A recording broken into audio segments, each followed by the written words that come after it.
more organised, isn't it? I mean, it's only voiceover work. Who is that guy? I mean, I tell you what, I wish we could get him on the show, right? Honestly, he sounds professional. Well done, Ted. Wait till you hear the outro. Oh, listen, I've cheated. I've listened to it. I thought you might.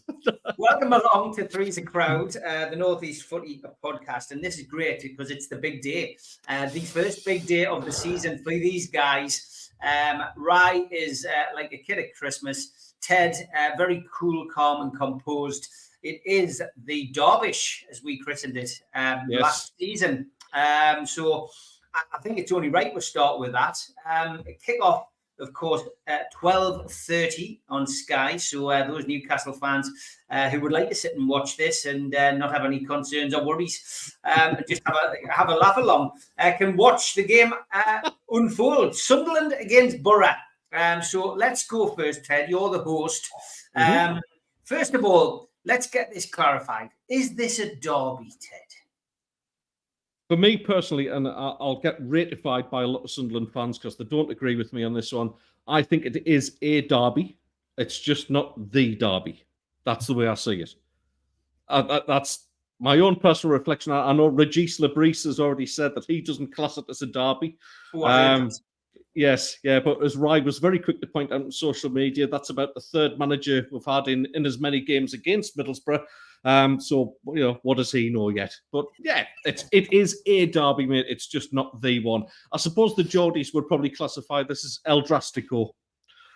Yeah, that's a good way of putting it. You were doing well to keep your mouth shut there, Rye. Actually, I was waiting for you to jump in. I could see his face. That's the beauty of not being on radio anymore. Is it a derby, Rye? Simple question. Yeah, it is 100% for us. We play Sunderland obviously a lot more than we see Newcastle, just given the difference in leagues and stuff like that. It's our closest team rival. I see a lot of Borough fans talking about it, and I think one thing that we've always sort of prided ourselves on is that we see it as a bigger game. And if Sunderland don't, then that's fine because Middlesbrough are going into it a bit more pumped up, and we definitely see it as a crosstown rival. Whether it's Newcastle, whether it's Sunderland, there's a bit of added flair. No matter what you want to say, there's a lot of Middlesbrough fans that know a Mackem, know a Geordie, and whenever one of our three clubs play, it means a lot. It has to mean something more. And as Ted rightly put out, I did say on Twitter that Regis Labrise, who? Manager of the month, mate. Manager of the month. And manager of the month. But dear me. We've often talked about it being a poison chalice. I did back Sunderland to win last weekend. We criticised as well in our previous show last season. We criticised quite rightly Wayne Rooney. How on earth did that happen last week? Wayne Rooney got his win, which he's been desperately craving. And it's Sunderland who got off to such a good start, Ted. What went wrong? Yeah, I honestly don't think that was a case of Plymouth winning the match. It was a case of Sunderland losing the match. Rooney! The second half in particular was sloppy.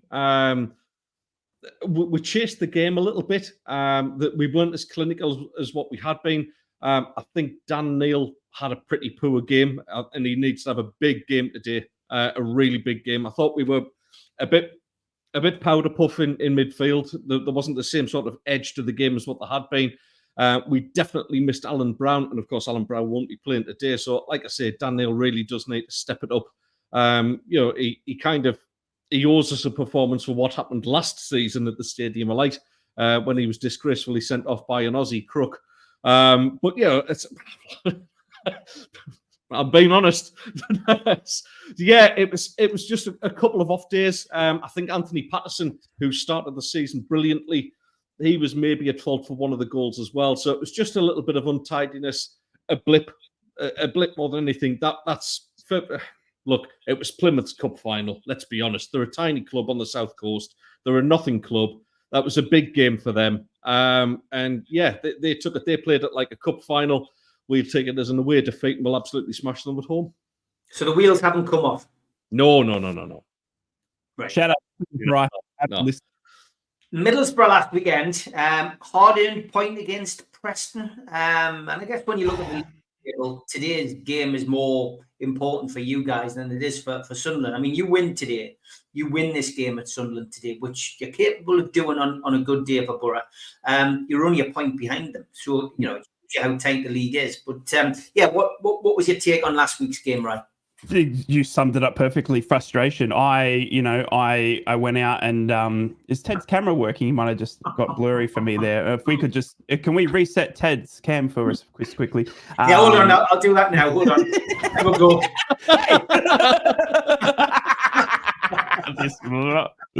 Who is this guy? Where's my Geordie fans? Get on out. Join the Smoggies today, please. Oh, hang on. No. None of that. None of that. It's a Geordie day today for us. You know, share the hate for Mackems. Yeah, look, it was frustrating. Paul Heckenbottom, manager now of Preston, came out to foul us. There was 22 fouls to 3. There was 8 yellow cards, I apologize, to Preston by the end of the game. It was the most frustrating game I have ever watched in such a long time. The Preston game plan was to frustrate us, was to defend, was to, professional foul left, right, and center, and that's all they went and did. And it was really, really frustrating. So we had a good goal. We let a cheap goal in. And then that was it. There was not really anything. We had this, the XG, like all the stats will tell you, our XG was through the roof. The amount of chances we created, we just could not put it in the back of the net. And, I created a little song on social media about not being able to put it in the back of the net because it's literally the story of our season. We're just creating so many chances. But of course, if they don't go in, then, it doesn't matter, does it? So frustrating day. It's been the story of our season. We've had frustrating games against Portsmouth, frustrating games against Derby, frustrating games, against Preston as well. So I'm not sure if teams have figured out the Carrick play style, but we're still creating a lot of chances. A lot of us think that if it clicks, it's going to click in a big way because we're creating 30 to 40 chances, good chances, but geez, we just cannot get the ball across that line at the moment. Okay, I mean, I'll talk Newcastle a bit now. I was down at Wolves. I was down at Wolves last week. It's a happy hunting ground for us at the moment. We're always picking something up there, and we didn't play particularly well last weekend, but we managed to scrape the win. Some good parts of the game. The first 20 minutes, Newcastle dominated, but then the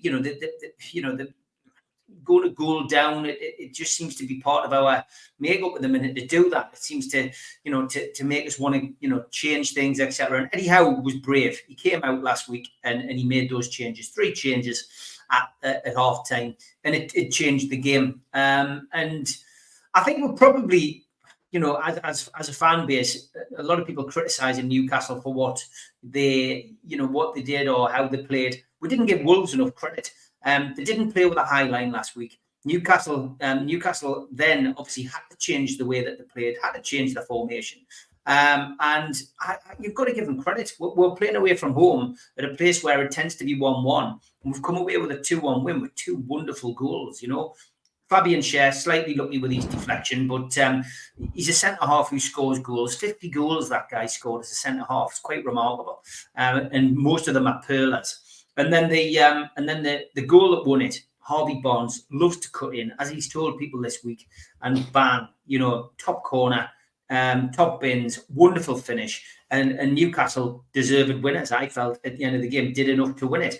Puts us in the 3rd place, and a really interesting, weekend now lies ahead of us. Newcastle going to Fulham, where they've unbeaten in 5, and could potentially, if they win today, be a bit of a bogey team for Fulham. We'll have won 3 times there this year. We'll beat them in the FA Cup 2-0. We'll beat them in the league in April 1-0. And if we can win again today, then that's a perfect hat trick. And that puts Newcastle United top of the league because Manchester City and Arsenal play tomorrow. And as I've jokingly said on NUFC Matters, but it is possible. Should they draw tomorrow, Newcastle will be top for the week. And then get a chance next weekend to extend the lead at the top of the Premier League against Man City. I know I'm dreaming. But yeah, it could happen. We found a way, lads. We have found a way, and I know you guys have watched it. So, Ted, I'll come to you first. Newcastle have just found a way this season of winning ugly and winning games away from home, which they wouldn't have won. They've only conceded 3 goals. You can't say that the games that they've played have been easy games either. But from my perspective, it's great to see. And although some fans would still twist on 21 as far as Newcastle are concerned, some fans would twist it. But when the entire season unbeaten, won the Premier League, they'll still say, "Oh, but they didn't win it the way that I wanted them to win it." It's a great start for Newcastle. You can't make any bones about it. Yeah, absolutely. And I mean, one thing that really struck me was the style of the goals as well. I mean, 2 absolutely superb strikes to win it. So it kind of gets rid of that necessity to have Isaac ready all the time. I think you've got goals that can. You've got players that can get goals from anywhere. Whether it be midfielders, whether you've got defenders who chip in with goals, and that's important. If you're going to, like you say, win ugly and win those games where where it's tight, where it's edgy, that kind of thing. Yeah, that's what you need, and it's a good habit to get into. I think the growing into the season, like you say, I still don't think they've hit their top form yet. I don't think they've hit that sort of attacking, pressing style that I know Eddie Howe prefers to play. But I suppose that goes in hand with a lot of injuries that he picked up last season as well. So it's maybe a little bit of a shift in mentality from Newcastle United. But yeah, I watched the game. I'm not going to lie, I'd had about 6 or 7 cocktails by that point. So I only just remember the goals going in. It was a great afternoon out. but yeah, I remember Dr. Mick shouting and jumping up and down, and that's basically all I can remember of the game. I know you scored 2 great goals. That's what stuck in my mind. There you go. I'm not presenting the show naked, Ian, if we win today. No, not at all. Right, Newcastle. Easy. Yeah, no, it was good. Honestly, you found a way. With all the talk, all the focus was on a failure in the transfer window, but it was easy to forget how good Newcastle team still is, even without making massive signings. With the boost of Tonali coming back in, Harvey Barnes coming off the bench, what a start to the season he had. Anthony Gordon as well. I mean, going to be maybe one of the most lucrative deals that you've ever seen, and deserves it from the performances he's putting in. And then you've got probably the worry for me now is Isaac. Is he out? Because I mean, where does that leave you? Because he's just such a focal point up front for Newcastle United. And then do we fall back? What's next? What's their sort of thing? Is it the young Sheffield United talent that came through? So yeah, look, it's just about keeping that squad fit. And when they are fit, it's an impressive squad. That's a Champions League team. We don't, easy to forget, Champions League team that was there last season and beat Milan in their own backyard. So when it's fit, it's very impressive. And I think it was easy to forget for most of the Premier League that squad still there is top 5, even with, and now they've got a fully fit squad as well without the injuries. It's still dangerous. So I think teams are sort of maybe easily forgetting that. And I think it's a really good time for Newcastle to strike this season because of the looming court case we hear of the Man City boys. And then look, you take that into account. Maybe that comes into play this season, and Newcastle could quite easily see themselves in the top 2, if not top 3. Yeah, you mentioned Man City there, right? So why don't you continue with that? Barry's asked a question. He says, guys, the 2 fans of clubs other than Newcastle, what do you think of the farce that is all the charges against Man City? It's laughable. I mean, it's started now, right? It started this week, the case. Yep. We're led to believe it could take anything up to 10 weeks. But this really is going to be an interesting thing. We did a show together last year, and we were talking about this. Didn't have any idea that it would still be waiting for a result on it, but we are coming to an end, I think. Yeah, look, it's going to change the landscape of football forever. Yeah. If this outcome is as devastating as we think and predict, it is going to send tidal waves through our league from top to bottom forever. You're going to see, one of the biggest stories I think I will ever see in my lifetime, maybe in football. I'm not too sure. Maybe something else will come in. But to see a club I mean, we're talking about, when Everton got docked 12 points, I think it was 4 charges, maybe 5 charges, correct me if I'm wrong, that were found, and they got docked 12 points for 4 charges. Man City have 115. Even if they get off 80% of them, it is still a mammoth amount. And I think it's going to be monumental. And I honestly think it needs to, if they're going to set the precedent, because there are other clubs out there that are threatening, or have been threatening, to break the bank because they just don't think there is, punishment out there. We could see them being expelled from football altogether. And it's Man City who have, won everything in the past couple of years. And what does that mean for all the other clubs that it's affected along the way? Right. We've say, Man City, you have potentially done the wrong thing. What about the teams then that got relegated because they lost to Man City? Well, it's just this whole crazy, opening of the floodgates if it happens. I'm very, very interested to see. I honestly think the book needs to be thrown at them because we need to, if they're going to do it, they need to set the precedent. It's 115 charges. You've punished Everton. You've punished Nottingham Forest. Newcastle, prime example, had to sell 2 pretty good young and up-and-coming talents just, to do the right thing. You know what I mean? Right in our backyard, Northeast football, they had to do the right thing and did it. Let 2 stars, they probably wanted to keep, you know what I mean? And to come under, where Man City are over there, with the likes of Erling Haaland, just, it's just crazy. So one to watch, massive news. That'll change not only the Premier League, Teddy boy, but I think even our league as well. Yeah, I think the danger is here. Great that it's finally started, because to be honest, I didn't think it would ever even get into court. I thought they would just hire enough lawyers or enough heavyweight lawyers just to keep on kicking this down the road forever and a day. So great it's actually finally started. But as somebody's already mentioned in there, I've lost a comment now. It's things like retrials that'll just go on for years and years. We might never see the end of this. It could be 5 or 6 years down the line before we see an actual resolution of it.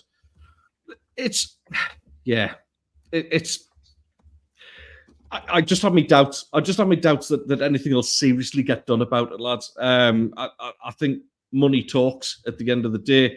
I think they will get some sort of, whether it's a fine, whether it's some sort of points deduction, but I don't think that the Premier League or any court has actually got the minerals to give them the full whack of what technically should be coming to them with 115 charges. With that, you're looking at, a possible 300-point deduction to start the season. Or what do you do? Do you drop them down to the League 2? Do you put them in non-league?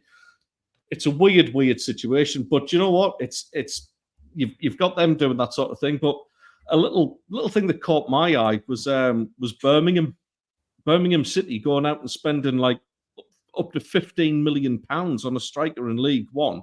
Yeah. You've kind of got, it raises an eyebrow of going, hang on, there's clubs in the Championship not able to afford that. Borough couldn't do it. Sunderland couldn't do it. Not a chance.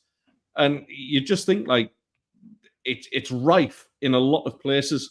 We mentioned about Hull City, who had a good game last night, really good turnaround against Stoke City 3-1. Hull City were another one where there's questions raised there with the likes of them, West Brom. Everyone's just trying, or not everyone, sorry, no. A lot of clubs are trying to push their luck and see how far they can get away with it. And I think that's because of the fact that Man City have largely been untouchable up to this point. Hopefully, I do stress, hopefully, it's a watershed moment for football. And we're seeing an end to this, and we're seeing an end to it at all levels. I'm talking about Birmingham City as well, because I kind of stand them. I just have my doubts. I just have my doubts about it, lads. I think the powerful suits will talk, and they'll win eventually. Barry's asking me, says, as a Newcastle fan, which way do you hope the decision goes? Look, I want fairness. That's what I want. Yeah. I want to see everybody treated the same. I want to see a level playing field. I want to see Newcastle United given the opportunity, and other teams given the opportunity to challenge what we used to call the top 6. But Manchester City, if they've done something wrong, need to be punished. And exactly the same as Everton were, exactly the same as Nottingham Forest were. So, I just want justice, Barry. And if they are innocent, then they're innocent. And that's it. I'd like to see it sorted out now. I get where Ted's coming from when he says, he thinks that there could be appeals and this, that, and the other. I'm more of the mindset that, there'll be some kind of agreement. I think there'll be some kind of resolve to this. I think that they'll go through the whole hearing, and I think there'll be an agreement, and I think there'll be a target agreed. It'll be heavy enough to, for people to say, yeah, that's right, that's exactly what should have happened. If they're wrong, if they've done wrong, of course. But I don't think we'll have a situation where it drags on. I don't think they'll do that because it's damaging for the Premier League's brand, and that's the big thing. But they'll want to make sure that justice is done. What they can't afford is to give them a slap on the wrist, give them a financial fine when they've given Everton and Nottingham Forest points deductions. Yeah. BORO points deductions when they didn't field the team, etc., etc. So there is a precedent set. And my mindset early doors with what Ted was saying was, God, imagine if they got found guilty of 115 charges, then that's, that's ridiculous amount of points. They'll be be playing Gateshead.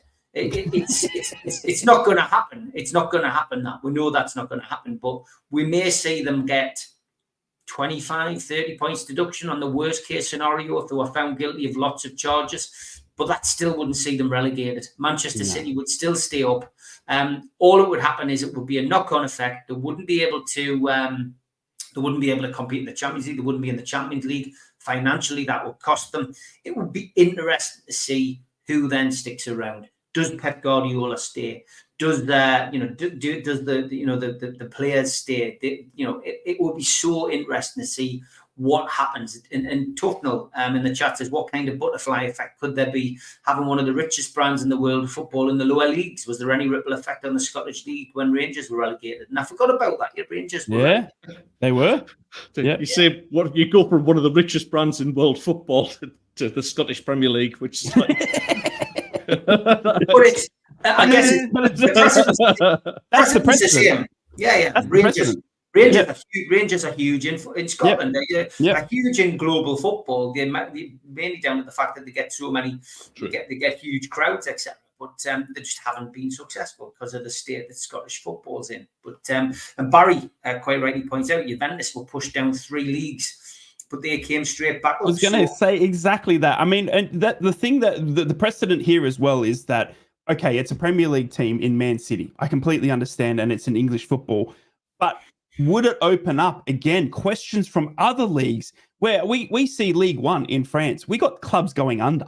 You know what I mean? We got like Bordeaux, who have just, we've got Trent Alexander-Arnold this week looking to buy a League One team. Do you know what I mean? Because they are just that financially stricken, in France. You know what I mean? And then you've got a team over in Man City who have probably bought players from these clubs. Do you know what I mean? And have they done it unfairly? Do you know what I mean? And there's so many more stories than just the 115 charges to Man City that I think raises so many more questions for me, because it's not just them that's affected. Of course, they're going to cop the brunt of it, but it just, for me, from a legal or whatever standpoint it is, it opens up so many highways into different directions, into other leagues. I mean, Sandro Tonali, Newcastle fans, he was punished for something he didn't do in his time at Newcastle. Do you know what I mean? And we saw ripple of effects that stroke into your club. Do you know what I mean? That's what I'm trying to think with Man City, is that this ripple will not just be in the Premier League. It'll be down to League Two, I think, and it will be also across to the other Europe leagues as well. Kevin asking if Newcastle will face any charges. I mean, at the moment, I would imagine not, Kevin. But I guess some people are suggesting that the deal that we did with Forest for the goalkeeper and, Anderson going the other way could be looked at. But, if it's within the rules, then of course they won't. But at the moment, I don't think so. That's why Newcastle have been so frugal with their spends in the transfer windows, because ultimately they don't want to get caught out, because they feel that the punishment wouldn't fit the crime if Newcastle did it because of the Saudi ownership. They're doing the right thing. Yeah, of course they are. Big thanks to everybody watching. 177 across all 3 platforms. Woo! which is Class great. that. We don't Thank you. take it for granted, and it is something a little bit different. Newcastle, Sunderland, Middlesbrough fans all sitting on a platform. So thank you very much for that. Don't forget, you jump on to Invictus today at 12:15 on YouTube. We will be continuing the debate this afternoon. We're watching the match. We're going to do a match day live, which we have done before. I'm going to go on and referee. Yeah, I've agreed to referee. So if you are looking for an alternative match commentary for the Sunderland Middlesbrough derby this afternoon, then please jump on to Invictus and massive game. Give it a watch. Give him a subscribe as well. He is a good lad and well worth watching. And UFC Matters fans. Or if you want a bit of lad, I'm also putting it on my YouTube channel. There you go. I've upgraded the Zoom and everything. Tell you honestly, look at him go. I told you one day he would become professional. Steve, our little butterfly was. He's gonna one day that cocoon was gonna. Well, we've got one of our every now and then we chuck a section in there when each of us take a turn to present. So it's my turn this week with my little section.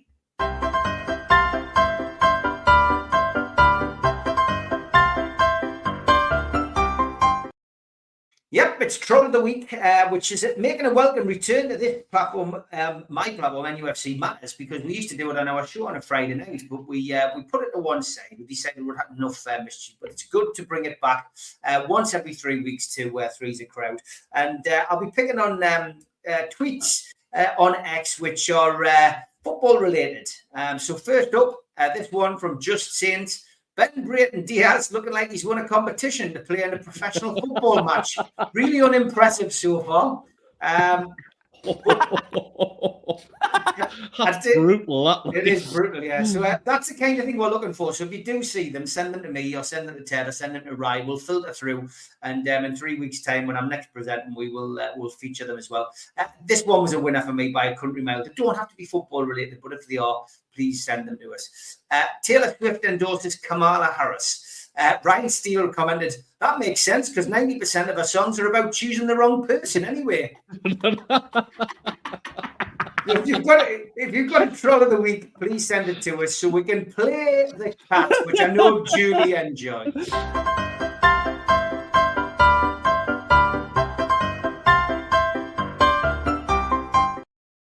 So good. So I good. do like that piano. He's very good. He's a good cat. He's good on the organ, the cat. Jonathan Shaw. He asked this question earlier, and I think this is a great question for our long show. He said, when do we think there will be three of us in the Premier League again? I can't remember the last time that was, but I'd like it to return, Ted. It's a good 16, question. 17, Teddy boy, wasn't really it? good. Sorry? 16, 17? Yeah, I think it was the last time. The last one? But all three of us, Yeah. I think we'll see it in the next 2 to 3 seasons, where all three of us will be back in the Premier League. I think, I'll give a little bit of respect to Middlesbrough now, just before we get into the live game and all that sort of thing, because that's when that respect totally stops. Yes, 100%. No, yeah. true. You should see the other signs I've got written out. It's going to be like Subterranean Homesick Blues with Bob Dylan. Or Love Actually, yeah. Just say it was carol singers, right? No, listen, I think Middlesbrough have got a good side. Rye's already said it. I think I might have been, when we were chatting earlier on, was they've got balance in the side and they've got a bit of depth about it now. They haven't got off to the greatest of starts of the season. Everyone's aware of that. No more than Middlesbrough fans, I guess. They would have thought there would have been a few more points on the board by now. And arguably there should have been. I think they were kind of unlucky in a way that they got two of the newly promoted sides quite early on, which were just kind of like Middlesbrough in the Championship they're a big pull. It's a game that lower down teams will look at and kind of go, relish this, we'll go to a nice stadium, and it is a nice stadium, the Riverside. I know I pull it to bits at times, like it just doesn't get many people in. But yeah, I honestly think Middlesbrough will come good by the end of the season. I still fancy them for playoff positions. I really do. I think there's a couple of decent, strong sides in there that might just pip the first two places. I think we'll be in those playoffs as well. I'll be very surprised if we can keep that kind of intensity up in our game all season. There's work to do in the January transfer window that I've been told has actually already started, which is great to hear. I think we just need a couple of bits of backup, so to speak. Other than that, listen, if not this season, then certainly by next one or the one after that, I reckon both Sunderland and Middlesbrough will be back in the Premier League. No danger about that whatsoever. Yeah, I can't see it being too much longer. We're obviously both heading in the right direction. Sustainability wise, Sunderland are taking this more youth approach. Middlesbrough have kind of turned over that leaf in recent years as well, where we've kind of gone, and we've got an excellent recruitment team now together who are trying to buy that youth sort of thing as well. And honestly, I think both clubs, when you look at the championship at a whole, even though they're fake, the attendances at the Stadium of Light are insane. That's not, championship levels. Middlesbrough's turnout, we're selling out away grounds, even down to Plymouth. So the level of support we've got across the Northeast just bleeds football. No matter where you are from the Northeast, it's all football. And that, the Premier League is where all three clubs eventually belong. And then, the hardest thing is the longer we're out, the bigger the gap becomes between, jumping up as well. But I truly believe that, once, we can get up, that, I hope and pray that we can stay up and give it a right shake, because it's where we belong. Mm-hmm. Yeah, I mean, I missed the derbies against Sunderland and Middlesbrough. I know a lot of Newcastle fans don't call it a derby when we play Middlesbrough, but the Sunderland one is obviously the most important one to us. But it would be great to have all three teams back in the Premier League. And I mean, there's been a couple of false dawns over the last couple of years. That's been the problem. There's been some playoff defeats, etc. And it's been disappointing. And of course, prior to the takeover, Newcastle were the same as Middlesbrough and Sunderland. They were a yo-yo team. Teams which ultimately would be in the Premier League, would be the whipping boy, and then back down. So it's we're holding our place in the Premier League. Can't see us dropping any time soon. So we'll keep the Premiership berth warm for you, and hopefully see both sides soon. Moving on from Northeast football slightly, just want to talk to you about the potential strike, Rye, in the Premier League. I can't believe this. We're hearing players coming out and saying that they could potentially go on strike. I mean, what's the first thing that comes into your mind when you hear that? It's interesting, isn't it? I mean, I try and take the sort of the position here of trying to look at it from their point of view as well. Obviously, Rodri, you would think he's probably going to go close to the Ballon d'Or, the next couple of seasons, but he's the one obviously driving that. They're playing too many games. But as a working class man, going to work and having to do overtime to put food and bread and water on the table and stuff like that, it's not uncouth for the average, man, wherever they are based in this world, to have to put in a lot of hours to put money and food on the table. And it's just this sort of, I think that's where it comes, where you're getting paid to play football. And look, I completely agree. Maybe and I try and look at it now, well, if I'm good enough to play football, but you're breaking me, then maybe I do need a break. But when you're at that level, when and everyone wants to be at that level, I think you're getting paid well enough to that. And let's remind ourselves as well, like for Rodri, right?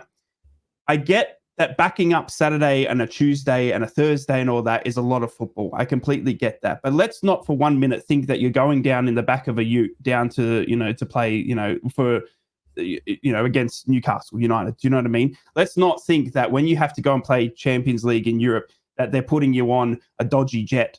You know what I mean? In cattle class up the back roads. You know what I mean? Here's your first class. You've got masseuses. You've got everything there. When you land, you've got straight into recovery and all that sort of stuff. So I think, and you know what? I think if you have a look at the opposite side, let's take a club in Middlesbrough at the moment. We've got nothing but league football, so we've got a whole week. So during that week, I would argue that their training is probably a little bit more intense now. Do you know what I mean? So if they're not playing the amount of games that they want, then I would say a good coach is probably pushing them even harder in training, sort of thing. So it's a catch-22. I don't think the strike is warranted. I think it's ridiculous that That you I'm trying to be from a footballer's point of view, looking at it, and I get it. And I remember talking to you about this with Dan Burn on that podcast last season, Steve, with Champions League football. He didn't realize what it took to back up.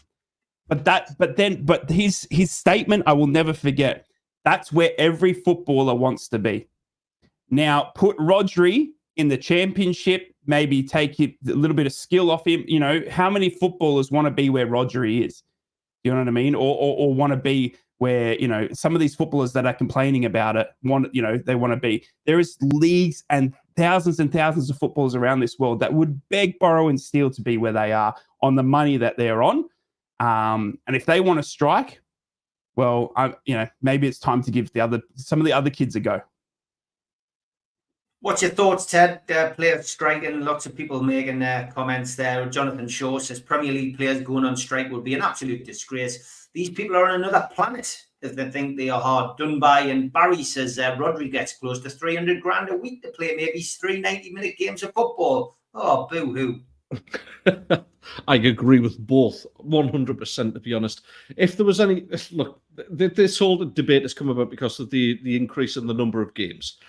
But let's be honest, if there was any sort of safety concern, the amount of medical staff that you have in a Premier League football club now, one of them would have blown the whistle and went, this isn't safe for the footballers to do this. This isn't safe for other playing staff. We've heard absolutely nothing from them. They're the medical experts. Most footballers you talk to, and I know there's the rare exception, most of them that you talk to, though, they're as thick as mince. They're not medical experts. The footballers, for a reason. There's a reason they haven't got PhDs after their name. You know what I mean? That's not all of them, I must say. But let's be honest here. They don't know what is best for them in terms of a medical background or safety background or anything like that. Leave that to the experts. And if you're thinking about going on strike, to be honest, you're in the wrong career. Then go and work for French air traffic control or something like that, because that's about the stamp of them. But professional footballers threatening to do that, I just look at the other sports around the world. Look at the Formula One. Formula One are traveling to different countries week in, week out, and they're moving a whole race car team. Do you know what I mean? They're in Singapore this week, and then they're probably, they're in Italy next week. Do you know what I mean? And they're moving the whole teams. And not once has a Formula race car driver who has to drive and concentrate that, and is risking their life. You know what I mean? At high speeds, not one have they gone, geez, this, hate to drive again. Do you know what I mean? Like, I liken it to that. Do you know what I mean? If we're looking at different pinnacles of sports, what about a Formula One driver? I've never seen a Formula One driver. I've never seen Max Verstappen come out and say, gee, you know what? I'd love a break. You know what I mean? The Monaco, I might skip it. It's so, and if you got to, then, because that's the question that I start asking. If you're saying that, 90 minutes of football three times a week is too much, then let's just have a look and comparison of what maybe you're on and what we're earning. You know what I mean? Because if that's fine, then let's reduce it. But then Rodri, advertisement, TV time, all that sort of stuff has to come into effect for the pay packet. Here's your play. Yeah, it makes sense. Thanks for your comments on that, everyone. Putting quite a few things in. Same ones who go on strike are the same ones who took the knee. A lot of them are just sheep, says Stephen. Slightly different, Stephen. I mean, that was something which was brought in by the FA, and I guess they've got to do that. But some people decided to stand against it. Jonathan Shaw says people go into debt to watch them. If they think they'll get the fan support, it would be amusing. And Roger says, panel, correct me if I'm wrong. I thought AMs think that players receive more money from sponsors than their wages. Poor bugger. Yeah, I mean, it's crazy. Yeah. And Barry says, there's someone who laughed out loud at it. What do Ryan and Ted think of Gordon's £190,000 left-hand drive Hummer? He must be suffering a whole week's wages. Wow. And that right there, that I have no issue with. When you get paid for what you do, spend it however you want. Do you know what I mean? He can drive around in a Ferrari and I can enjoy the money. You're a top footballer, top of your craft, spend it however you want. But it's the complaining of doing the craft that you want. You've bled, how many of these players said, I started playing football when I was 4. I was out there practicing till the cows came home of trying to hit that top net. You know what I mean? This is the reward that they get now right? But then to get to this level and say, oh, it's too much. That's that attitude that I think is just incorrect. But with that, for that example, spend it however you want. I wouldn't care if you rode in on a golden cow to training. Do you know what I mean? You painted it gold, pure gold, coverage of the cow. You rode it into training every day. Do you know what I mean? Golden hoofs. Go nuts. Spend it however you want. But then please note that you cannot then sit there and go, it's too much. I don't want to do it. And if you do, then for me, as I would be questioning the attitude. Mm. What's the fascination with cows? I don't know. It just sort of came to me today. Cows I don't know what's going on. And riding. I know. I mentioned cows a lot, haven't I? Let's get off cows. Let's move on. Yeah. Come on, Steve. Pull the other one. In industry, there are laws to protect employees' well-being from overwork. Hours, why pay is irrelevant. And not my job. Ryan, these crazy analogies. Yes, get used to them, Kyle. I'm sure you are. I'm going to talk about Newcastle before we look at the derby. Newcastle obviously looking to extend the unbeaten Premier League record this season to 5 games this afternoon, taking on Fulham at Craven Cottage. Not on TV as it's a 3:00 kickoff. Eddie Howe's side, as I mentioned earlier, are looking for their 3rd victory of this year at this venue. We won 2-0 in the FA Cup and we won 1-0 in the Premier League. And since a single goal defeat on the opening weekend of a championship season, 2016-17, Newcastle have won 5 successive games at Craven Cottage in all competitions. Away end is full. 2,300 away tickets have been purchased. And at Eddie Howe's press conference yesterday, he did confirm that there will be a late decision on Alexander Isak, who sustained a nose injury or eye injury last weekend. I think he said eye yesterday, but then also confirmed that he'd had a toe injury from the previous game, which could rule him out. But a late decision. Do the nursery rhyme, Steve. Head. So. Heads and shoulders, knees and toes. So other than that, Newcastle do have more or less a clean bill of health, apart from those long-term injuries. Jamal Lascelles, Sven Botman, Lewis Miley and Callum Wilson all remain sidelined. Lewis Miley is back on grass, but is a long way away from coming back into the first team. Callum Wilson, we hear, is going to be available after the next international break in October. So certainly Newcastle taking their time with their number 9. As for Fulham, well, Carlos Vinicius is out with a calf issue. Other than that, they have a clean bill of health. We've had a week off. Fulham did play in the Carabao Cup this week when Championship side Preston North End visited, and it was a 1-1 draw. Which then finished in an epic penalty shootout, which Fulham lost 16-15. As per league form, where Marco Silva's side had begun the season with a 1-0 defeat at Manchester United. That was followed with a 2-1 home victory over Leicester City. They've had draws then against West Ham and Ipswich. So slightly tougher opposition, I feel, than last week, but I am still feeling confident. Referee doesn't give us any worries either. Peter Banks, last game he took charge was a 2-2 draw at West Ham last year. VAR's Robert Jones. I'm going to go for a Newcastle win with this, lads. I'm going to say that Newcastle are going to come back victorious. I'm not confident about a clean sheet, despite us not conceding a massive amount of goals like we were last season. I'm going to go for a 2-1 win down there. So, Ted, how do you see this one playing out for Newcastle? Yeah, like you say, Fulham's one of these. It's a very tough place to go. I like Craven Cottage purely for the fact that it's an old-fashioned ground. It'll be noisy. The fans are absolutely. I've just said stop milking the joke there. That's absolutely superb. That's brilliant. Listen, I do fancy Fulham for this, Steve. I've got to say it. The last couple of times I've seen them, I really like the way they pop the ball about. They're not that kind of. They've got rid of that yo-yo club image that they used to have. I think they're a team that we now have to take a bit more seriously in the Premier League. Not as like sort of a contender for European places or anything like that, but Fulham is one of these where the top sides will become unstuck a little bit, I think. They're there to spoil everyone's party. So I do see both sides to score, definitely. I just fancy Fulham might just edge this one today. It's just one of those games where it would be typically Newcastle to go and like sort of get all of those good results out the way with, and then just get a bit of a banana skin, like what Sunderland had last week. But I'm sure Newcastle will bounce back next week, just like what Sunderland are going to today. So I'm going to go 2-1 to Fulham. So I'm going to bear that in mind when you do the show next week, that you're predicting Newcastle to beat Man City next week. Okay, right. Yeah, look, it's going to be an interesting game. And I remember well last year where we saw the flying ninja kick that from the Fulham bloke that, let's see one of them again today. That'd be interesting. But look, the big question for me is, does Harvey Barnes start or not? I think he has to. I think, especially if Isak is touch and go, you start Harvey Barnes.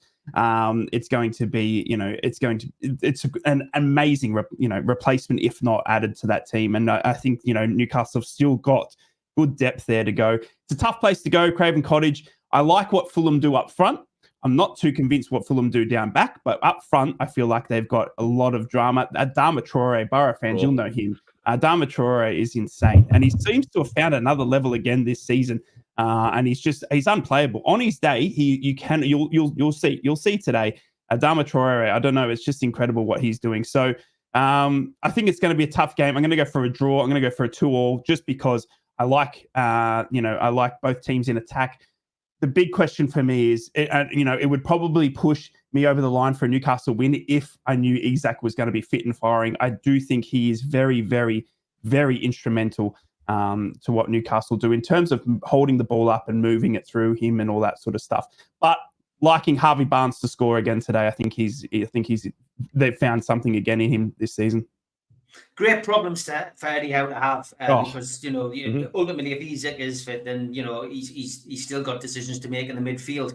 You make a good point about Traore because that left back position is going to be interesting as well. Is he going to stick with Lewis Hall, who I think him and Tino Livramento are very similar, both young, both inexperienced, both learning their trade, and both susceptible to making a mistake. But they will get better with time, and I still think they'll be the England fullback pairing in years to come. But will he play Kelly? Maybe he will. Maybe he'll go for Dan Burns, Shaw as centre halves and go for like Kelly at left back. He may go for Kieran Trippier at right back and ahead of Tino Livramento after last week. And of course midfield. Listening to the press conference yesterday, I've got a feeling he's going to stick with Longstaff, which I can already see trolls. If Longy starts over Tonali, I'm fuming, to be honest. But I think he's already set the precedent for playing Longstaff, and I think potentially we could see the same starting 11 as last weekend, which would probably frustrate people. But it will be interesting. Let's see what happens with that. Last 10 minutes, let's look ahead to the derby. Big thanks to everybody watching. 217 of you all tuned in live. Thank you very much for supporting us. Okay, I'm going to referee, I guess, but let's go to Rye first on it. Thank you for coming to the sensible one. We're going to you first. We'll give Ted the option to go first at the start of the programme, so go to you first this time. Yeah. What are you expecting as far as the lineup's concerned? It's going to be very interesting. Borough, obviously, last week, we had a bit of a changed squad because of so many internationals. Borough, for the first time, I think, had 12 internationals away during the international break. It was incredible to see. So the likes of Aidan Morris, he didn't start. Latte Lath, obviously, was a bit, he's still sort of in that weird sort of zone of that Ipswich thing. It's all bygones. Riley McGree was fit, but he didn't get selected. They were saying they were resting him for this game. So I'm expecting a bit of a changed lineup from Preston last week, just because we had a few boys being rested. George Edmondson, I apologise, made his debut last week, the Ipswich loanee centre back. I thought he did fantastic down back. I expect him to start again next to Matty Clark.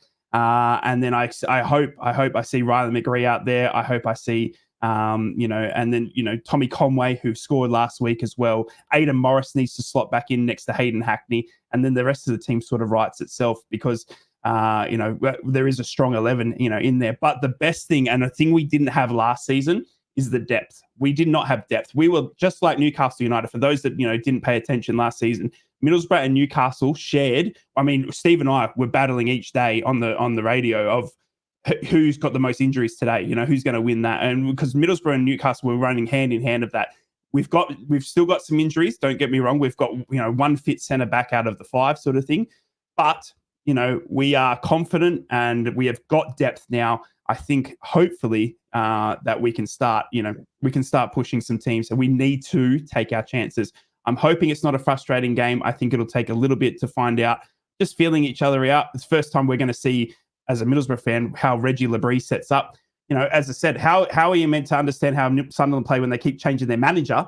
So it's going to be interesting. But no, look, Sunderland are where they are because Reggie has set them up so well. They're going to be tough to beat at the Stadium of Light as well. It's not going to be easy by any stretch to the means.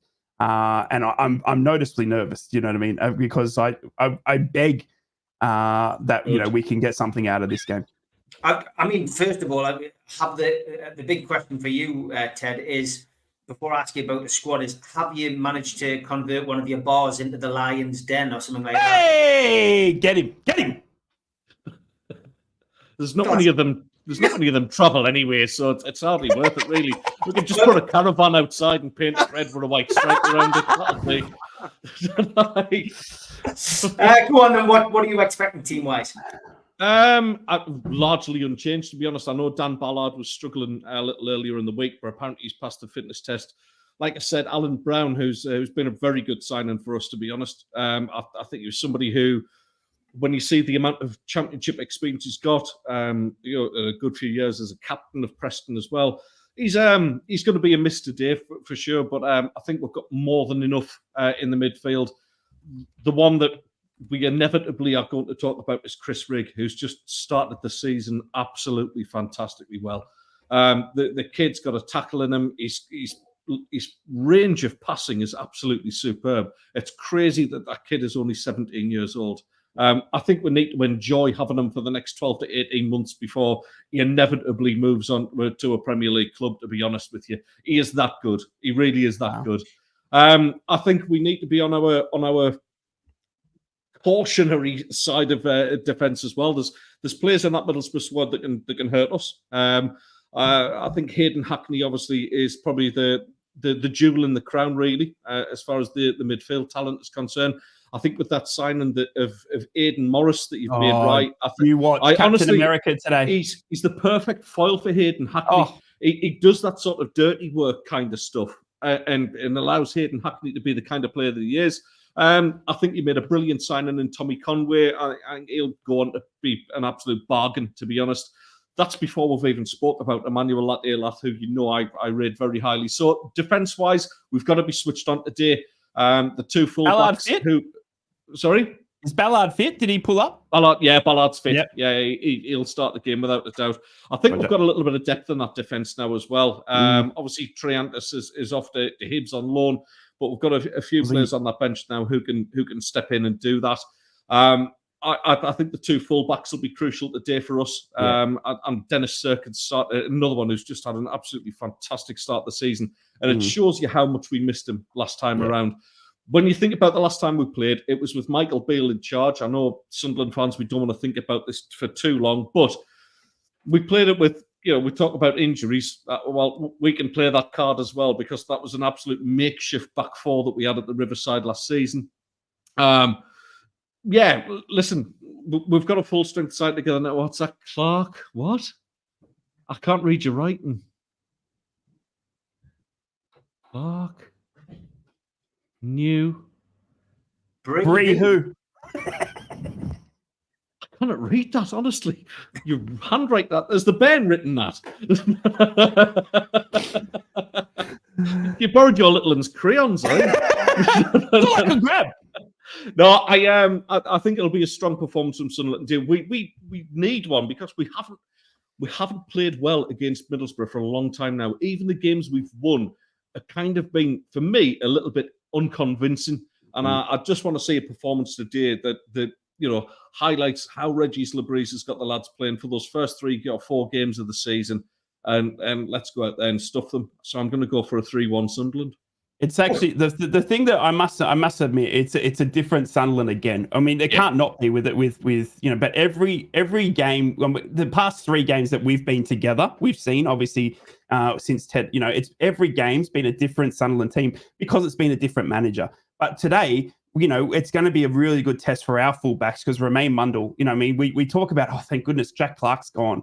I tell you what, Romain Mundle's stepped in, if not even overtaken Jack Clark already. So, Luke Ayling, 32 years old, in our right back position. We've got, the new Nito Borges, our Brazilian, in the left back, trying to sort out those left and right back roles, because that's where we thought we were weak. What's going to be tested today more than ever, because their left and right wing is not going to stop at all today. They are two young, fiery talents. And then, if they don't use the wings, then they've got the likes of Bellingham and Chris Rigg coming at you through the midfield. So it's going to be a great test to see where this squad sits, because it's time now to start testing ourselves. If we want to be in the top 6, we need to beat Sunderland. If Sunderland want to stay up in the top 2, they need to beat Borough. Just to highlight it is 1:30 here, so I am actually having a beer. Just in case anybody thinks, he's starting early. So Ted's gone for a 3-1. Ryan, what are you predicting? 8-0, Borough.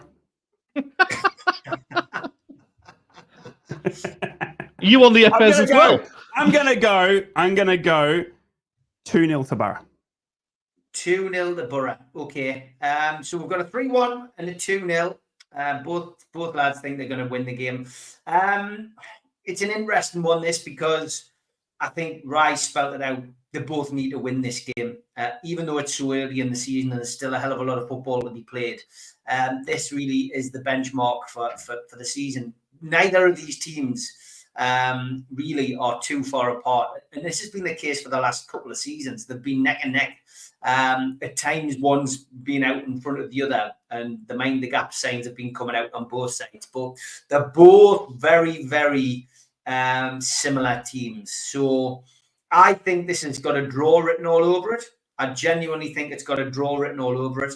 I think there'll be goals. I think there'll be an opportunity here for Middlesbrough to get a point. So I'm going to go for an entertaining 2-2 draw. Desmond.